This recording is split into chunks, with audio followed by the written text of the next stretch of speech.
Good morning, students. Hope you all are staying safe at home. Today we will start our first chapter, that is globes and maps. As you all know that we can know much about earth while using globes and maps.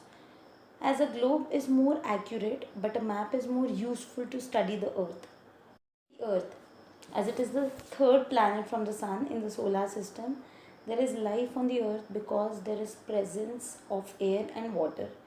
It is the home of all living things, and our earth, it is made up of oceans, mountains, plateaus, valleys, rivers, plains and hills.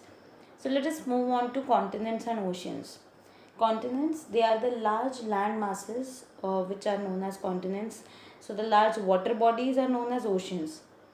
There are 7 continents and we can learn the name of them with the statement Sean got 3 A's. SEAN got 3 A's.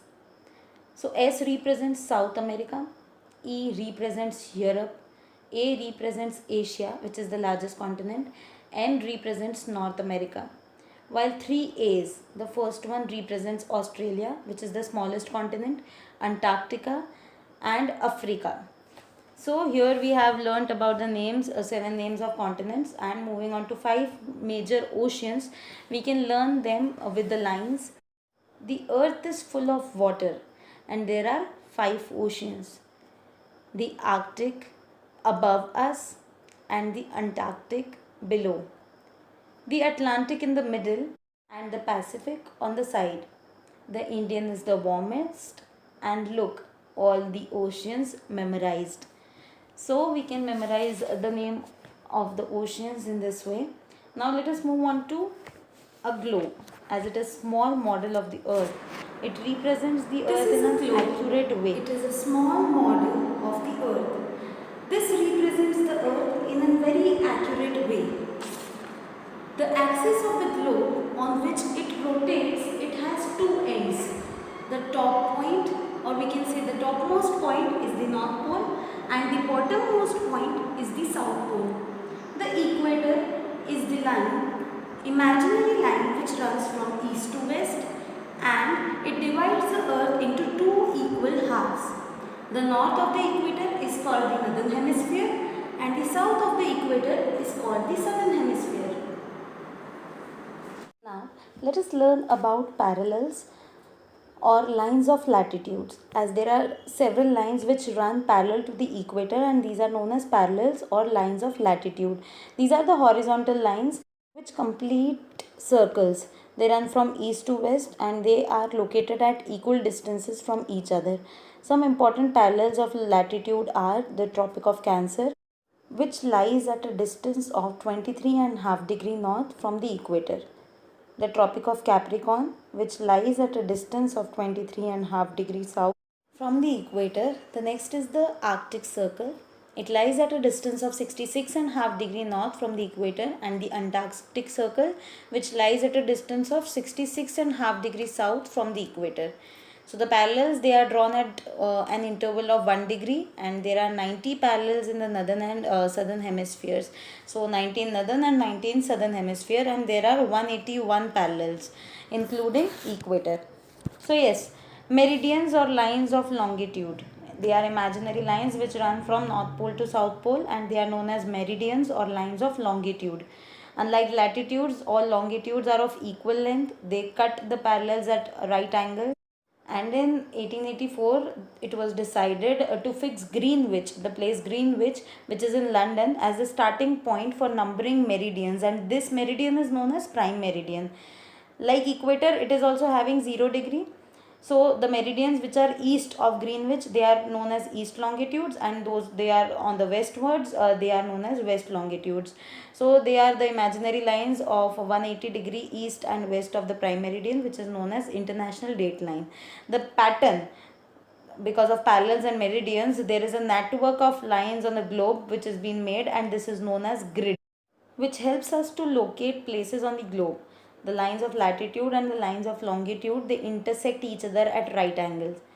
Let us move on to maps. It is a drawing of the earth on a flat surface. As there are many types of maps, we can draw maps to show continents, cities, neighborhood areas, even our school.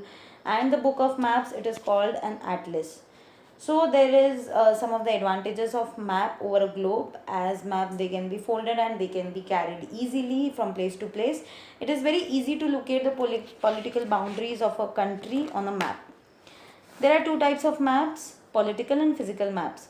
Political maps show different countries or different states in a country, while physical maps, it shows mountains, rivers, plateaus, etc. It can also show industries, population and transport, crops, soil, forest and wildlife. Let us learn about language of maps. In order to understand the information which is given on map, there is its language.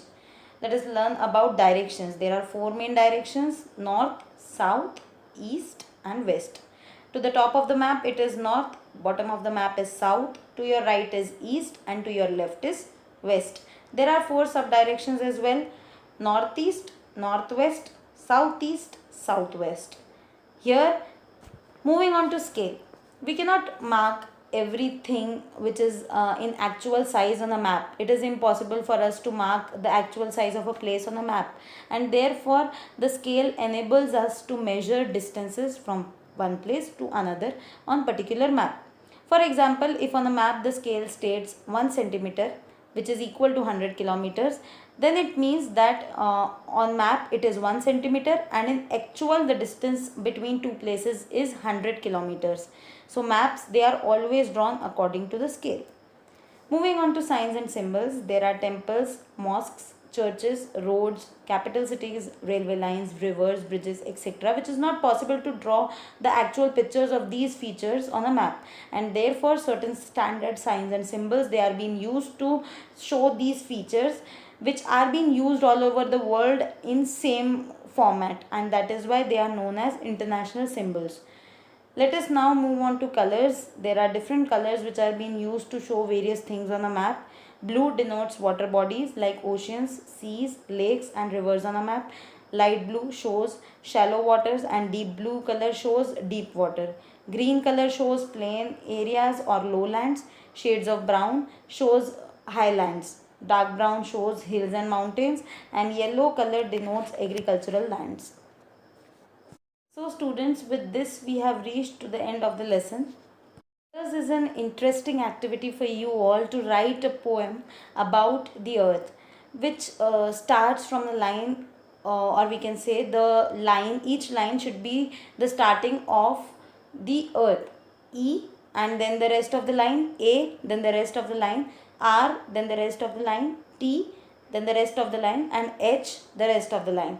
So starting with EARTH, you have to write a poem about the earth. So take your pen and paper, think creatively and start writing your own poem. Thank you and have a good day ahead.